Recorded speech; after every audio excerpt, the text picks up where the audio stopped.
Hello,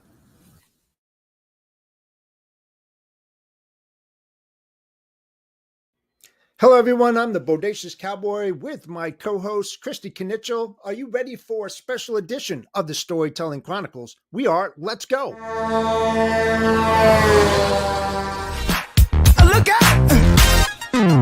Pop, it's showtime. Showtime. Guess who's back again? Oh, they don't know. I bet they know as soon as we walk in. Showed up, I'm wearing Cuban links. Yeah. Designer mix. Yeah. Inglewood's finest shoes. Whoop, whoop. Don't look too hard, might hurt yourself. Known to get the color red, the blues. Hello, everyone. Welcome to another episode of the Storytelling Chronicles, empowering women into logistics. I am here with the best co-host anybody could have, Christy Knichel. How you doing, Christy? Good. Hello. How's everyone doing today? I am doing just wonderful. It's a happy Monday. You know, started off on a rough start, but you know, I'd rather have it on a Monday than a Friday. Yeah, no, I agree with you. Mondays tend to always be one of those days where I feel like all the stuff hits the fan and it continues to kind of fan out throughout the week. And then Friday typically tends to slow down. This past Friday, not so much for me, but usually that's how it works. Yeah. And you know what? I think today is episode 29, and we have a great guest joining us this afternoon, Mr. Tony Darnell. We go back a while. We did a podcast called "Hold My Beer." I don't know, 2 or 3 years ago. Yeah, it was a lot of fun. Tony got a new job. I'm sure we're going to hear about it. He's a good dude. Let's bring him in. Yeah, so first of all, I'm going to tell everyone about Tony. So Tony comes with 30 years of experience in transportation, ranging from being an owner-operator to a leader of people. Growing up with a father as a truck driver and earning an allowance by detailing his Kenworth, Tony learned to drive a stick shift on a 10-speed transmission. So life changes called for a quick transition into taking over the family's transportation business, where he ran as an owner-operator. While a commercial driver, Tony earned his bachelor's degree and took over the company's shipping department, learning leadership lessons the hard way. Fast forward, Tony stands before you now with experience in many types of equipment and multiple years of running shipping teams at two of the largest players in the recreational vehicle industry. With a focus on cultural improvement and building a strong, successful team, Tony currently is the Regional Director of Operations at McClay's Logistics. Tony loved contributing to Lippert's business as a force for good by volunteering at various charities and coaching youth sports. When he is not involved at work, Tony is the Executive Director of a nonprofit, Northern Indiana Transportation Club, and co-founder of a podcast, Hold My Beer, We're Talking Freight. Let's bring him on out. Hey, Tony. Hi, guys. Hey, Thanks for having me. Yeah, I was just going to ask you, we were just talking about that podcast briefly. Is that actually still going? Well, we kind of revived it and then let it go. And it's just, it's really hard to do a weekly podcast, as you guys know. Very hard. How about time and keep it consistent? And kudos to those who can. I just wasn't able to keep it going. TJ wasn't able to keep it going. Just a lot of stuff going on, and it helped us. It was a good growth time. I'm not saying it's over. I'm not saying it's back. Right now it's on a shelf. Yeah. No, there's no problem with that. Like, I know it's hard for a lot of people to do consistent. Actually, when Jeff and I started doing this, it was weekly, then turned into every other week, and even twice a month can be challenging because there's a lot of other things going on too. So yeah, it's not as simple as some people think. So it's all right, Tony. We'll be looking for it when it comes back out. Absolutely. We'll be around, I'm sure, eventually. Yeah. So why don't you tell everyone about, kind of, again, I know I just talked about it a little bit, but your start into the logistics industry up until where you're at today. So I got started. My dad worked at a factory, a machine shop, a real big place. It's kind of a tool and die maker here in town. And this was, I'm dating myself here. I'm going to be, this was in the mid 80s. I was a kid, and the plant was going to move to Georgia. And we even went down to Georgia and checked it out, and we're going to potentially move the family and all of that, and ended up not doing that. And then my dad started hauling campers, and then he got a semi, and then he was running for the Hummers are built in town here where I live, and the military ones, and we were hauling those. And then we started hauling horses, and then it just never, I mean, every kid that age wants to ride in a truck, and my dad threw me in the front seat of a semi with a buddy of his, and I rode back from Indy to South Bend, and it was, that's like, back then it was a 3-hour drive. The roads were a little different, and man, I fell in love with it. It was just super cool, and I just always liked it. And then, I had my plans and going up through school and going to college and doing this and the military and everything else. And I didn't do any of those things. I ended up driving a truck, and I thought that was just temporary. And 15 years later, I ran my parents' company. I took it over from them when they split, and hauled horses all over the country for a long time. Met a lot of celebrities before they were in trouble.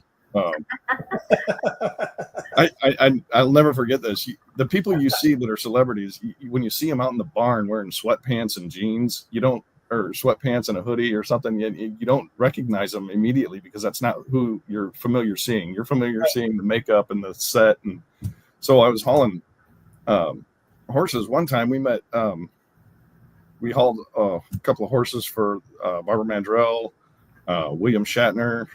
His wife was really into walking horses, which was cool because that's what we had.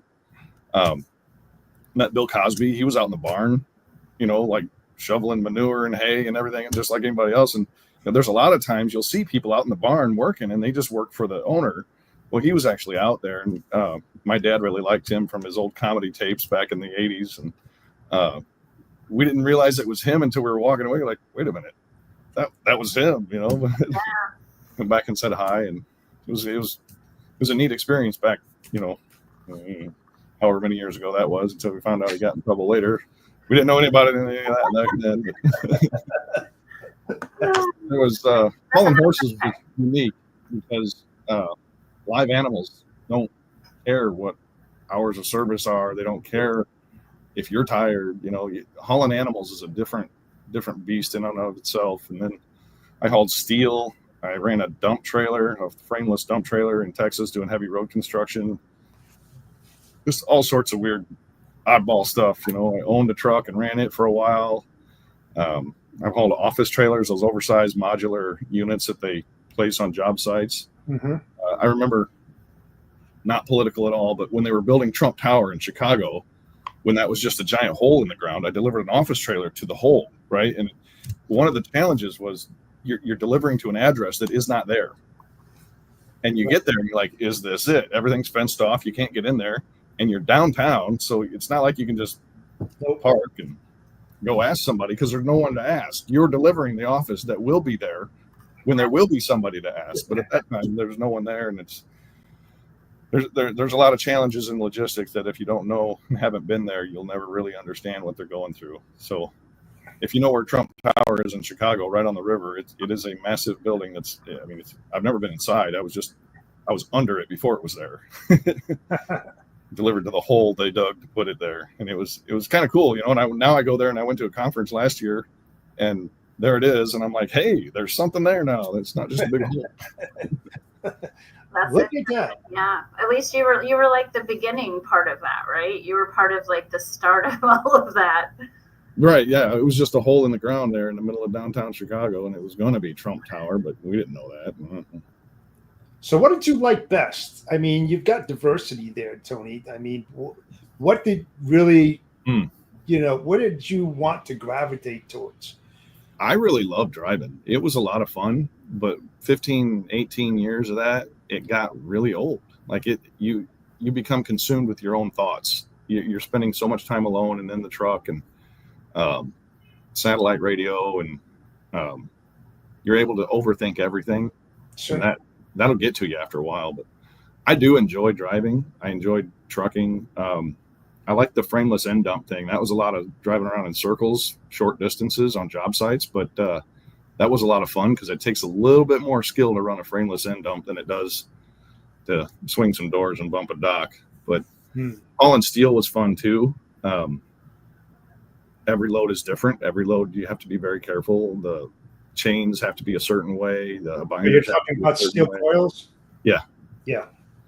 Master coils, slit coils, strips, flat stock. We did all of that stuff, and that can be a lot of fun, but it is a lot of work, and you're usually pretty dirty.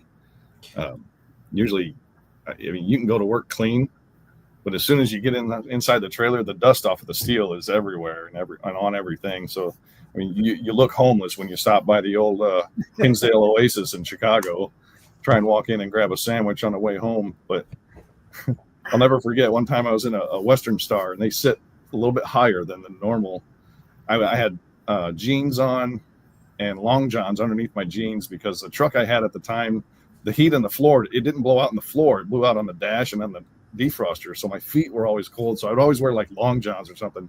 And I went to step up into the truck with my leg and my pants split. Nice. I was in Chicago, and so I had to put my hoodie on around my waist because I was still going inside to get some lunch. So there you go. I've got 100 stories like that. My goodness. There's so many embarrassing trips on the highway that, thank goodness you don't ever have to see those same people again knowingly. Right. So did you have to stop on the highway with the horses to walk them, do the pinch test for dehydration, all that kind of stuff? We'd just not stop. And horses won't drink while they're in transit. They just will not.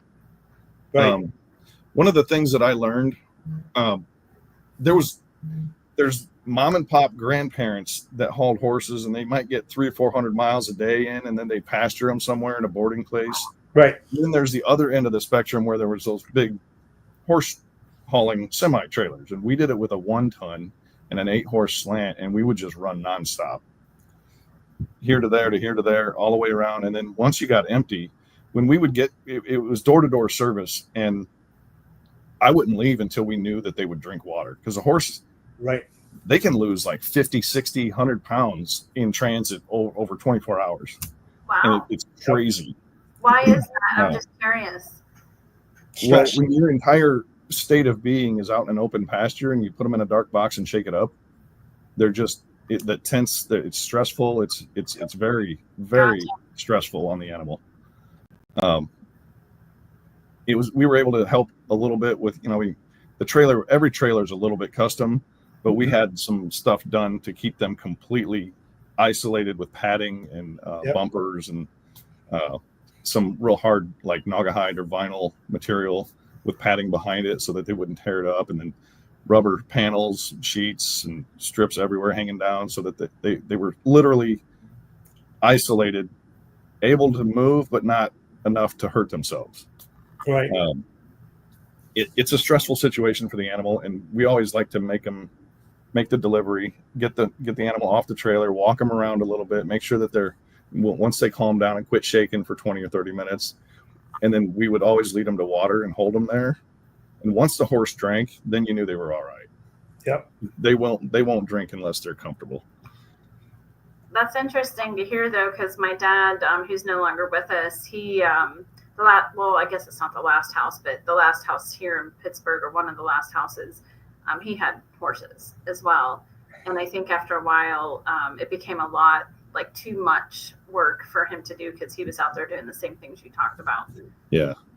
So it's a lot of fun. They're great animals. A lot of people think that they're very intimidating because they're so big, but horses have the same personality as dogs. The different breeds some are more aggressive, some are more passive, ponies are just jerks. Everybody wants to get their kid a pony, but they're like a chihuahua. My fingers crushed. They're like a little teenager, right? Yes. Oh, they're out of control. But a good warm blood, a big horse, they're just so docile, so calm, so pleasant to be around. They'll nudge you, they'll push you around with their head, they'll lean on you, nibble at your shoulder or something if you walk around with them. They make great companions. Yeah, those draft horses, Percherons, man, they're big, they're lunkers. Yes. And their shoeing is so expensive. Literally, Yes. You say dinner plates, that's what you're looking at. That's how big their hoofs are. And my favorite was the Percherons. The Percherons, I love them. We had one a long time, big gray, 18 hand, pretty close. Actually, about 17 and a half hands. That's huge. and 2,600 pounds it was. Yeah. A monster.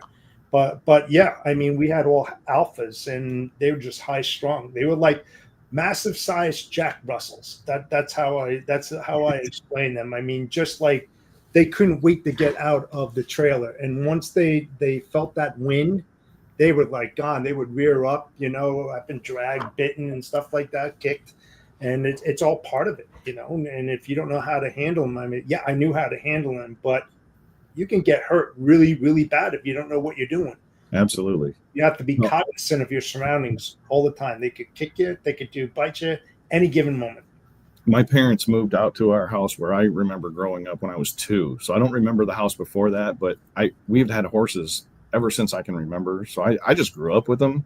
I'd be running around out there with them, barefoot, shoes, didn't matter. I was always, I didn't know how to not have horses. I didn't understand the concept. So to me, they were just natural. It was just a part of being a kid, Jump on one right around the pasture when they clean you off on a low-hanging branch. They're done with you. That's a very cool way, though, to grow up, Yeah. I loved it. I wouldn't trade it for anything. No. Lots of fun. So what happened when you decided you didn't want to do that anymore? Does the company still exist? Like what? So getting out of horse hauling is when my mom, my grandmother wasn't doing well physically. Her health was declining, and she lived in Texas, and my mom wanted to go down there and take care of my grandma.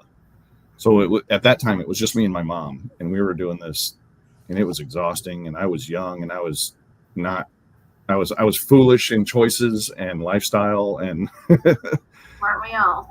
we all we were young and dumb and did all of the things we shouldn't do. And Mom wanted to move down to Texas to take care of grandma, and I thought that was a good idea, and she did. So I couldn't do it alone, and I didn't have anybody to do it with. So I actually went and got a factory job, and I hated it.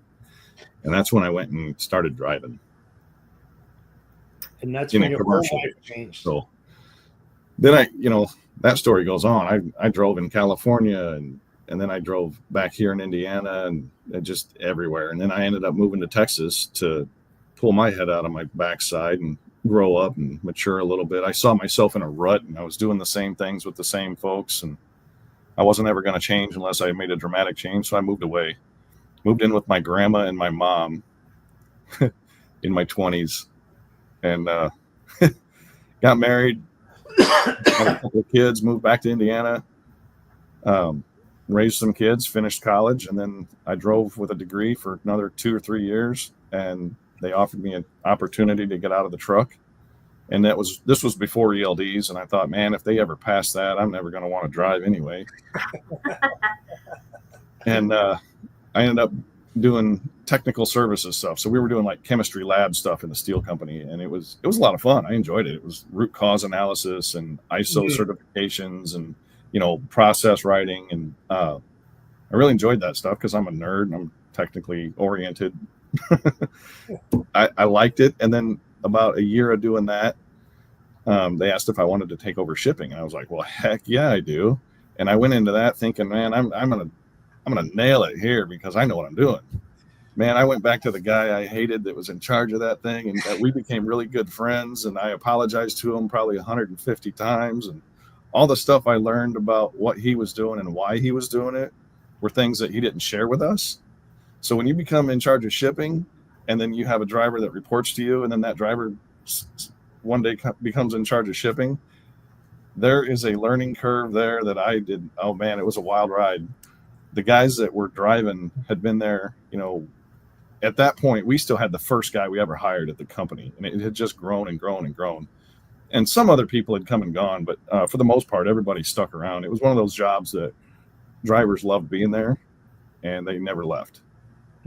And he's still there, actually. He's wow, probably 40-something years he's been working there, even though the company's been sold and is now a division of something else. But yeah, that guy's still there, and he's still running, hauling steel. And those guys, being put in charge of somebody with that much tenure and experience, it's really humiliating to realize what you don't know. You think you know it all, and then you go in there and you're all cocky, and nope, you don't know much. And then they tell you what you don't know, and they're very, eager to do so. Yeah, I was going to ask you, how did that go over? And I almost was wondering if it was almost like them trying to teach you, but were they kind of like pissy with you? It sounds. So I tried to do everything in a way that was driver friendly because I was a driver primarily, and first and foremost. And then I let them teach me the lessons that I needed. And then I learned some that I didn't need to learn that I needed to learn. My own arrogance. I was humbled more than once. We came up with a rotation that they came up with. I crowdsourced the guys, right? How can we make this fair if there's 3 loads to Chicago every single day and not one guy always being stuck to going to Chicago? If we go pick off the list in order of seniority, the guys on the top that are never going anywhere are going to get all the good loads, and the guys on the bottom that are new are never going to want to stay. How do we make it fair? So we ended up with this like rotational load diagram matrix thing. Right. And, I get credit for it, but I didn't make it. We all made it. And it was a lot of fun because solving the problem was the issue. We wanted to make everybody happy while still honoring seniority and longevity without the new guy having to always get the worst loads. So we had a rotation, and everybody got to pick first at some point. Everybody got to pick last at some point. Everybody had to go to Chicago at some point. There was guys that loved it, and there was guys that hated it, but we all got to go at some point. And the ones that loved it could pick him. The ones that didn't love it could take their turns and not pick it. And it just worked out, and everybody was equally unhappy, so everybody was happy. I love how you say that, but I love that. Yeah, that's awesome. It sounds very fair, to be quite honest, so that everyone's getting something. But I mean, I would assume that still maybe the tenured people might still feel like that was not necessarily fair, or did they kind of buy into it? Everybody bought in, and I was lucky because I think had I come up with it by myself and presented it, they would have rejected it. But they came up with it. And then they said, then they suggested improvements and tweaks. And so I listened because I respected these guys. These guys were better than me. They know what they're doing more than I do. They've been to every place that I haven't been, and I've been to every place that they hadn't been. Some of these guys were road guys. Some of them were regional. Some of them were local. We had one guy that just ran local. Well, then everybody took a turn running local because nobody really liked running local. You're driving 4 or 5 loads in one day around town, a lot of stops. When you're swinging tarps and stuff up over your head. And, pain in the ass. Well, it's windy, it's rainy, it's cold, it's hot, whatever. It's heavy. Everybody ended up taking a turn. And now a lot of guys love local, and they don't want to go anywhere on the road. And it's this big flip-flop. But because I respected their opinions and allowed them to tell me what we were doing wrong, we could fix it. And then everybody, like I said, was equally unhappy. So therefore everybody accepted it, bought in, and was happy with it. So it ended up working pretty well. They still use it now. That's awesome. I mean, I do love the fact that they actually spoke up and worked on it together, because sometimes that's challenging too. Even though you're asking, sometimes they don't even want to say what their thoughts are. So that's great. Well, when you value them and they realize that you really do value them because you're one of them, it gives a little bit of credence. It gives a little bit of authenticity and merit to the process, other than just, here's what we're going to do, guys.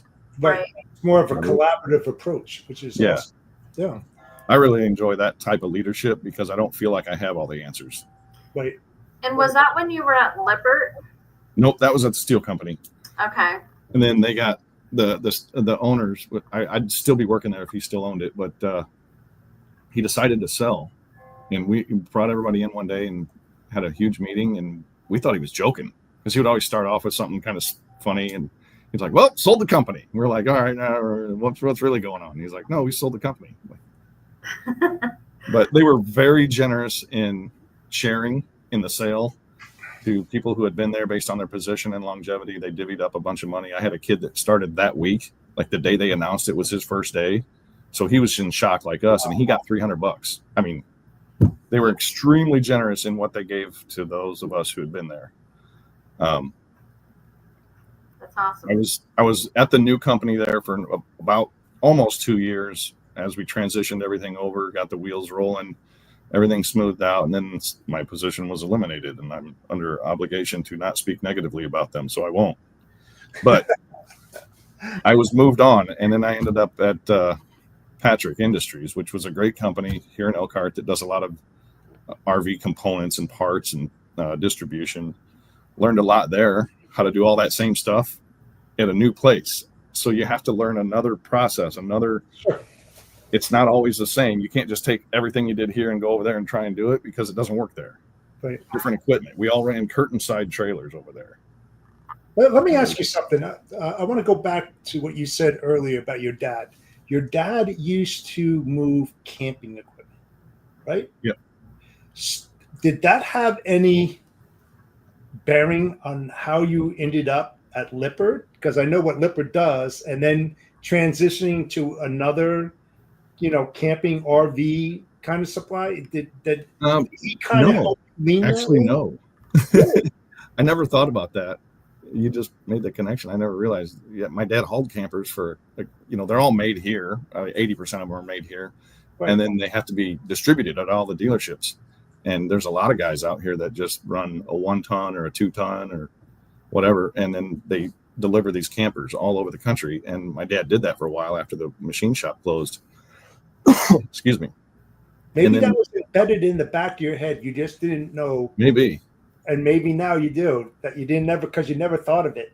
Yeah. It's just ironic that you went to 2 places, and your dad used to move those. So the majority of manufacturing in this town is RV related. Gotcha. Because in the 3-county area here, I think 80% of all RVs in North America are made in these 3 counties. Oh, So I didn't know that. there's just a lot. Aftermarket, is that OEM stuff, aftermarket, or complete RVs altogether? Like Complete all- RVs. complete. So Forest River is here. Oh, okay. Waco is here. Coachman is here. Did not know that. Keystone is here. It's all here. Wow. I own a Forest River myself. It was made here. Yeah, I was gonna say, I know, you see them in a lot of different areas, but didn't realize that was like a big location for all of that. Yeah, I didn't. Everything comes out of this town, and then all of those factories that build the campers themselves, there's 10 more factories that support each one of those with the parts. Oh, like raw materials and So when I was at Patrick, we made at the plant I was at, we called it the mothership, because we were about 18% of the entire company's revenue at that plant, and we're by far the largest plant. And we made wallboard, the vinyl coating on the paneling or whatever. Yep. Your wallboard, trim, that sort of stuff, moldings, all of those, decorative interior pieces. Then they had distribution of electronics and air conditioners and refrigerators and all of that. And then at Lippert, Lippert makes a lot of the chassis components and structural stuff. So it was from the inside to the outside, and it was totally different company. They're kind of co-opetition. You can't really build an RV without Lippert and Patrick, but they're competing for the same worker pool.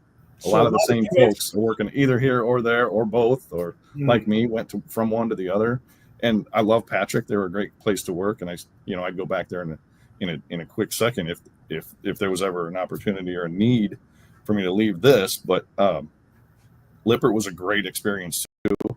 Had some ups and downs. Both of them did. But I really enjoyed what they're both trying to do is, positively impact the community. And like Lippert has a women's network, and I encouraged, some of the girls that I worked with to step up, to get involved in that, and encourage leaders. There was leadership development and the stuff that they did with team member training. Anybody could sign up and get approved and just jump into training. I was in the middle of becoming certified transportation professional when I left, but there's just amazing opportunities to learn, and they really do build into people and help them grow and learn. But when that time came and it was an opportunity, and I had that to come to McClay's, I had met Eric, the VP at McClay's, and Mark, the owner.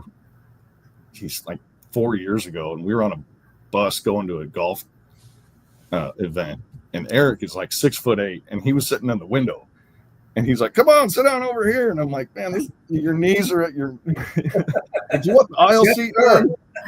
I'm like 5'11" on a good day with shoes on, he's like, no, just come on and sit down. And we just hit it off. I just talked to him, and I could tell. I mean, he was truly an authentic guy. He does what he says, and he says what he does. And it was really easy. We hit it off, and here we are 4 years later, and I work with him every day, and it's fantastic. And it's been a tough transition to try and work into the vendor side from the shipper side, from the buyer to the seller. Yeah. I'm not really selling, and that's not my role. I'm a director of operations. It's been a lot of fun though to be on the other side and to experience the stuff that I was always like, slam the door, hang up the phone. Oh yeah. Right. And I love that. I love when I hear way. people go from one side to the other, because even some of my rail reps have gone to the other side, and I'm like, now you know what it really is like for us to sell on this side, right? I call it the dark side, because it Yeah. really is. It's the dark side. We're all Welcome to crazy. the dark side. Thank you. We're all crazy on this side a little bit to do what we do. Well, I think you have to be in logistics, period. But it's been a lot of fun. I've had a lot of support and help. There's people that are really good at it that are offering me advice, even sometimes unsolicited. I mean, I have people on LinkedIn that are like, hey man, how can I help? I can tell you you're not like flourishing. And I'm, because I post what I post. I struggle. I want to grow, and I want to do better, and I want to learn. So I think that helps a lot, having an attitude of gratitude along with the ability to and the desire to learn. Mm-hmm. Makes a huge difference in anybody in any role, but especially in logistics, because there's so much to learn. And having been a driver and then a shipper and now a vendor, man, I see things that I never saw before from this point of view. And then I come over to this point of view and I can see something else. And I'm like, well, I wouldn't have wanted it like that. So it makes it a lot of fun. Yes. When you talk to somebody who's only seen it from one point of view, and you can throw this in and throw that in, and then they're like, oh man, I never thought of that. Yeah, I think you become a little bit more valuable because you're able to talk to why a driver might not want this shipment, or why a shipper is going to be upset because of this lack of communication, or whatever the case may be. But you talked about like gratitude, like putting yourself out there, and I do want to talk about the fact that you do put out there and you recognize companies for doing what they do that's well, and putting that out there and recognizing women in particular, which I think is great. And I'm just curious, where does that come from? Like, what made you do that? I started that list first and foremost with my mom. My mom is a doormat, and I love her to death, but she's a doormat. And I just wish that one day she would stand up for herself. And one day she did. And that's what led to my parents splitting up. And I respect the hell out of her for it. But at the same time, nobody wants their parents to get divorced. But Right. It was the best thing that ever happened to her. She wouldn't tell you that was the best thing, but it'd be right up there in the top 5 anyways. But I'm really proud of my mom. I love my mom to death. She just turned 74 in January. She's getting married, and I got to go down there on Easter weekend. So, That's awesome.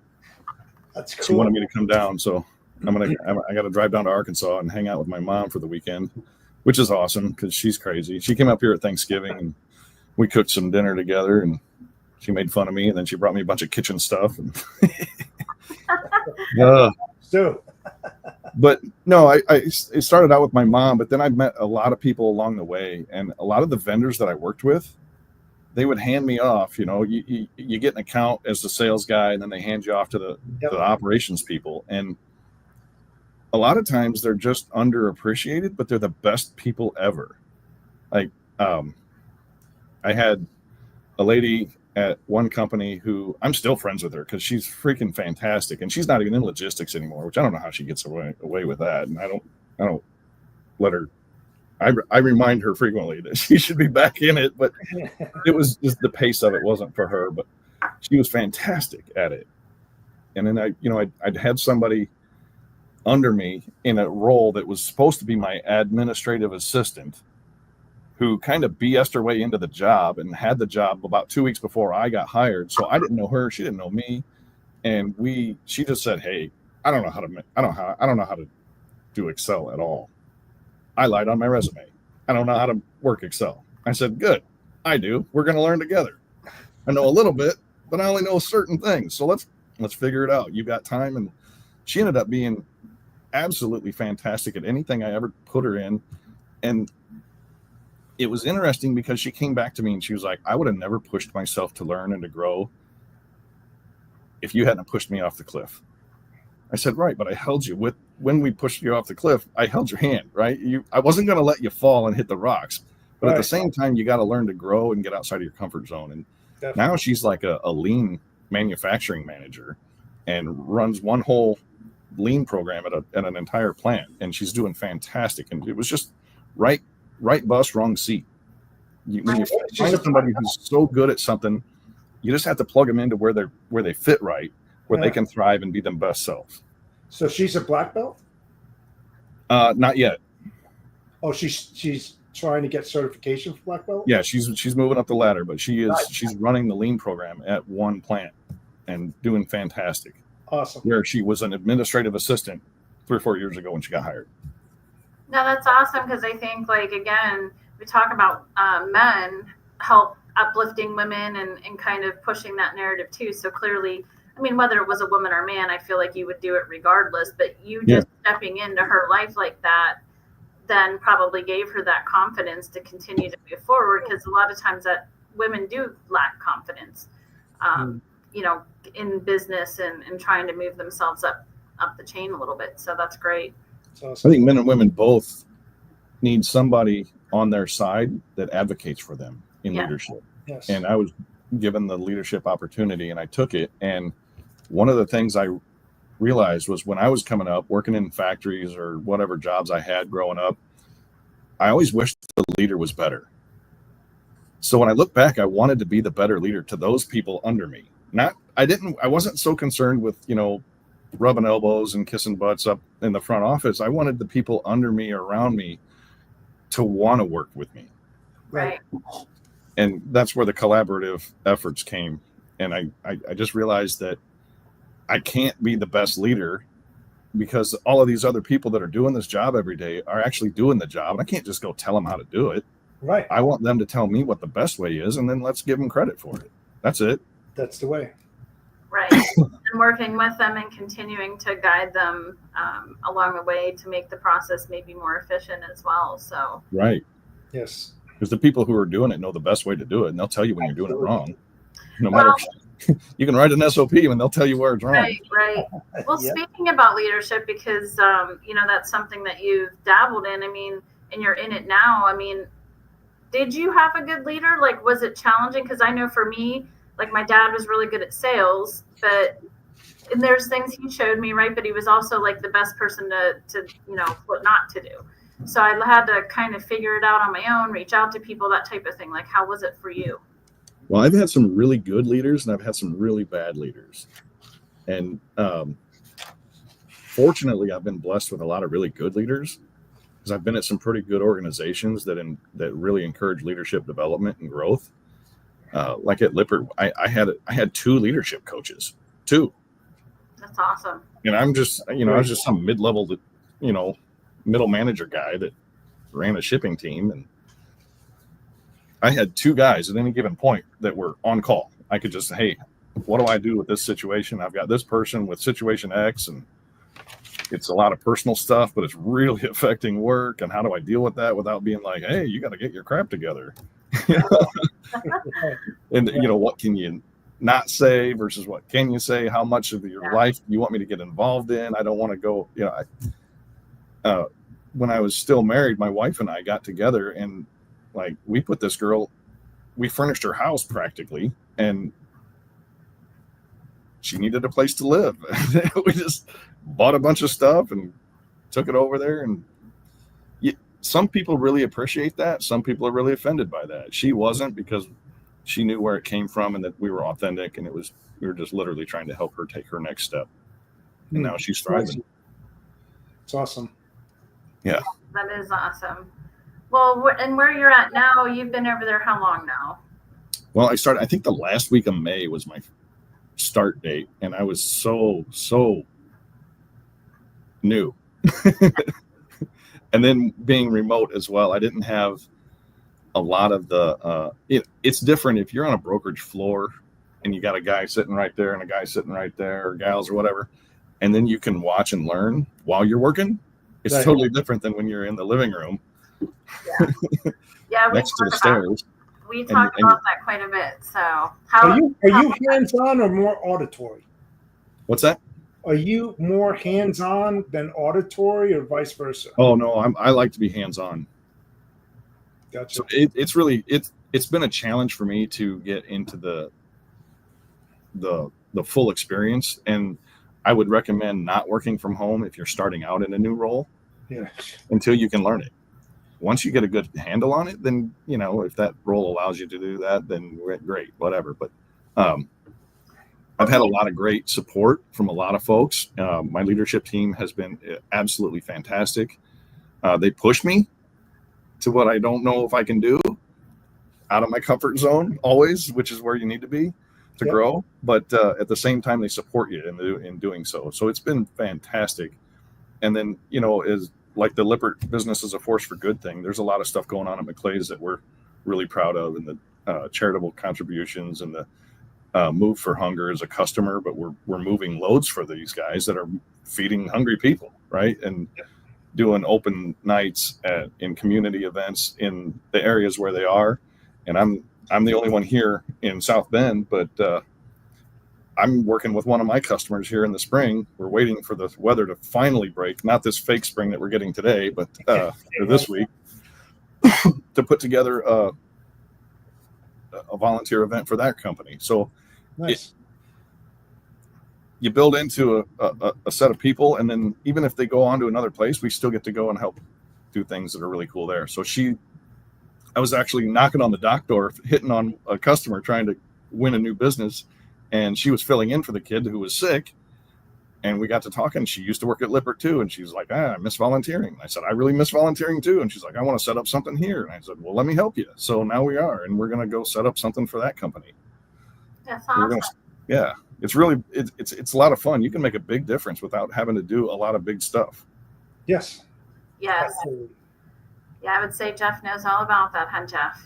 Oh man, yes. I mean, it's there's nothing like giving back. I tell you that right now.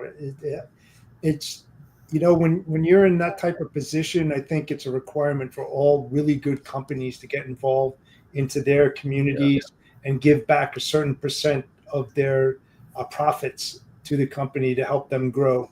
It's great for the company. And time and effort. Oh yes, definitely all the way. And you know what? It also builds teams. When you have a team, from the company, and you're out there working outside of work and getting to know each other on a personal level, there's nothing else better than that as well, because now you're going to bring that into the work environment. You know each other, you know how to communicate with each other. It just opens up many different channels. It's awesome. It's a huge. My parents, when you're a kid, your parents always say, "Oh, it's so much better to give than to receive." Yeah, whatever. What am I getting this year? But then I had kids, and I watched them open gifts, when they were growing up, and they're all big kids now. But my youngest is going into high school this coming year, and they're about grown, and it is so much better to give than to receive. I don't care what they get me. I want to watch them open their stuff. Awesome. It's definitely awesome, and it also builds empathy. If you've never done it before and you don't really realize it until you see somebody else's reaction from that thoughtful give, it changes your life, dude. It definitely changes your life. It all of a sudden it hits you. You don't realize what you're doing, and then all of a sudden it's that emotional reaction to what you just did, and it strikes you. I don't care who you are. You're not human if you don't see that and feel it. And when you do, it changes your whole life, man. Absolutely. That's what I wanted to start on LinkedIn. I was watching and sitting there in the shipping office, and I'm looking at it. I'm like, man, everybody's complaining about something from their point of view. And I thought, you know what? I got to work on that, because I'm a complainer by nature. I used to complain all the time, and I'm like, you know what? I'm going to stop complaining. I'm going to make it. My goal is to never complain on LinkedIn. So I didn't get on there and complain, and I typed stuff up, then I'd like, complaining, so I delete it. You get sucked in. That's what happens. If somebody writes something nasty and you're like, oh, no. And then to your point, you start writing, and something, a gut feeling is like, shit, I shouldn't do this, man. So that's when I started doing positive broker post Monday. Everybody's complaining about broker this and broker that during the height of COVID. And I was like, you know what? There's some good guys out there doing great stuff. And they always get the bad rap because of the 99%. So let's talk about the guys that are doing it right. And right. So the 1%ers. Yeah. Let's not complain about somebody and let a shipper talk nice about a broker. Let a carrier talk nice about a shipper or a broker. Let a broker talk nice about a carrier or a customer. Let's get the ball rolling. You do things a little bit differently. You're also talking about women and men. You're not leaning towards one, one or the other. I mean, I read your stuff and I think it's brilliant. I think it's nice. And, is it getting catchy? I mean, I'm not really seeing a lot of people doing what you're doing, and that's what makes you. I mean, and it's nice. You do get a lot of feedback on it, but it's diversified. It's definitely across, man, and those people appreciate it like I do. It's awesome. That's the idea, be a good human being and spread. I mean, we get one time around, and as you know, Jeff, you're probably my age, and at some point you look back and you go, "Oh, I wish." You look back and you go, "Man, I got more time back there than I got up here, so I better start making sure that it's going to be something that, when they look back and was that guy a jerk or was that guy all right?" Yeah, I hope that they say I was all right. No, you're definitely not a jerk. I will say, you're not a jerk. You're one of the positive ones putting stuff out there. You're batting 100 with us. Well, let's just say from what we know, right? Right. Outside of work, who knows? But, well, I try to be as authentic and real as possible because I think that's the only way to keep things straight, because I don't have the capacity to lie to people, because at that same time, I'll have to remember that, and I can't. You're going to get caught with your pants around your ankles. Listen, this is a fact. People are going to like you, people are going to hate you, and people are going to ignore you. Who cares? I don't care. Right? That's the mentality you have to. If you feel it from the heart, write it. Some people are going to really like what you do. And that's the main thing. And the people that don't like what you're doing when you're not doing anything offensive are people who probably just aren't happy with themselves. And I'm just not going to engage. If you want to be that guy, I'll block you. It's fine. Yeah, that's how I feel. My husband just got on social media recently because he was on a TV show, and believe it or not, he had some people posting some hate stuff, and he wanted to go at it with them, and I'm just like, delete. I'm like, don't respond to these people. Good job, Christy. Yeah, but of course, like after all this shit, he was the other day, he literally was like, "You're right, I'm not going to say anything." I said, "No, because you're trying to start a career, you're trying to build a brand, and you're going to have these people suck you in to piss you off." Right. For what? Yep. Because they're jealous? So. And then you're going to be that argumentative guy. I did all of that on Facebook in 2006. I'm not doing that anymore. Right. Exactly. Well, we were off social media. He had to get back on because of this thing. And it's like, this is why we're not on it. And you know what the sad part about this, to Tony's point, is that, I hate to say it, but I will, LinkedIn is getting a little like Facebook. I mean, seriously, when you see these comments that are out there, like these hate comments and all this other crap that's being put out there, it's like, you're on the wrong network, dude. You are on the wrong network. That's why I enjoy LinkedIn for the most part, because I don't see much of that. I have seen some of it. But being on Facebook, managing his stuff with him, I will say it's like, this is why I'm not on this platform, because it just sucks. And it's like grown men too. Yeah. The drama. It's just like, I mean, I'm sure there's some women stuff, but like kind of what he's doing, the people he's connected to, a lot of it is men in particular. So I'm just like, wow. My non-LinkedIn socials is really just my son's baseball exploits and then my new cooking adventures. So if you want a good recipe, you can check out my Facebook, but you might get some inappropriate comments and humor too, because I got a lot of friends. No, I mean, that's what it should be for, right? So having fun. Exactly. Well, speaking you being in the role that you are, do you travel then into the office? Where's the office located? So the office is physically located in Warren, Michigan, which is a Detroit suburb. If you don't know, if you're not familiar, I do about every 4 to 6 weeks. I'll go up there on a Sunday or something like that, and then spend a Monday, or I'll go up on a Thursday and spend a Friday or something like that. I think I'm overdue. I think I haven't been up there since like Thanksgiving. I need to get up there and spend a day in the office. And there's been some new hires. We're growing. It's been really fun to watch because you know how like the market has done this big swing. Yes. There's COVID and there was post-COVID, and then now people are kind of leveling out a little bit. But so many companies going under, and our growth path. I watched our load count and our growth, and it's just been up and to the right, going the right way, the right time, pretty steady, pretty consistent. You know, a little bit of hiccups here and there, but if you graft it out, it's very consistent, and that tells me that I made the right choice. I went with the right team. These people are doing it right. They're authentic to who they are, and they just do what they say they're going to do, and they get the job done, and they're doing it with proactive communication. So I want to go build more relational bonds with these guys that I'm on Teams calls with every couple of days, and back and forth in email and in the system talking to them. And I work close with them a lot, but they're not right here, you know? Yeah. Are they local or are they all over the States? Oh, they're all in the office. Oh, they are. So you need to go up there and do a team building thing, go out to dinner, you know. We've done that. We've done a bunch of that stuff. Yeah. That's good. Do you have any women on the team? Oh, yeah. So we were just on a call right before this, our weekly sales team meeting, and our lady who runs all of operations is still in the hospital, and she just showed us pictures and was on with her new baby. Wow. There you go. Full head of hair. He's super cute. Badass. He's got a full head of hair like me, except it was very blonde. No, that's awesome. So do you have any direct reports that roll up to you? Or I do not. That are women? Okay. First time in like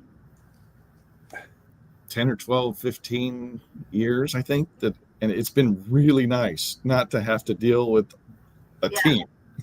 Yeah. I enjoy leadership, but it is not a natural thing for me. So I have to put a lot of effort into being a leader, and a good one. Right. So at presently, being new in my role here, I don't have a team of direct reports. And it's been nice, I got to say. Yeah, I think sometimes that change, it's not for everybody. And sometimes it's just a stepping stone too. Going through that and experiencing it, can help make that next role. You just learn a lot of different things from it and whatnot. So. Yep. Yeah. Well, hey guys, I know it's been about an hour, but my son is home from school and I got to go. Well, no problem. Well, we appreciated our time talking with you today. Yes. Awesome. I did too. It was good to catch up with you, Christy and Jeff, both of you, before the show, and stay in touch again. Absolutely. Yeah. Oh, absolutely. We will. We'll have you back on again for sure. Awesome. Well, thanks. See you guys. Talk with you soon. Yeah. Well, that's our show for today. Thank you, everybody, for watching another episode of the Storytelling Chronicles, empowering women into logistics. We mostly talked about Tony Darnell's background and what he's worked, who he's worked with, and what he's done, and the women that he's worked with. Found it very interesting. How about you, Christy? Yeah, no, I think, great to hear his background, to be quite honest, and his journey through logistics and where he's at today. And I know we didn't touch the women's side too much, but that's okay, because we can always bring him back again to talk more about it. And I think it's always great for other listeners to hear these stories of these different areas that people have worked in and how it's shaped them as a leader. Yeah, and it also goes to tell you that, indeed, logistics is a tough industry to work in. It's not always satisfying. You've got more downers than uppers for sure, and those who get through those obstacles and jump through, actually break through those barriers, are the ones that are going to last for a long time. It's sometimes you just have to get uncomfortable to be comfortable in this industry. That's for sure. Absolutely. So, great show. Yes, absolutely. So thank you, everybody, again, for watching the Storytelling Chronicles, empowering women into logistics. I'm the Bodacious Cowboy. Until next time, we'll see you at the next show. Have a great week.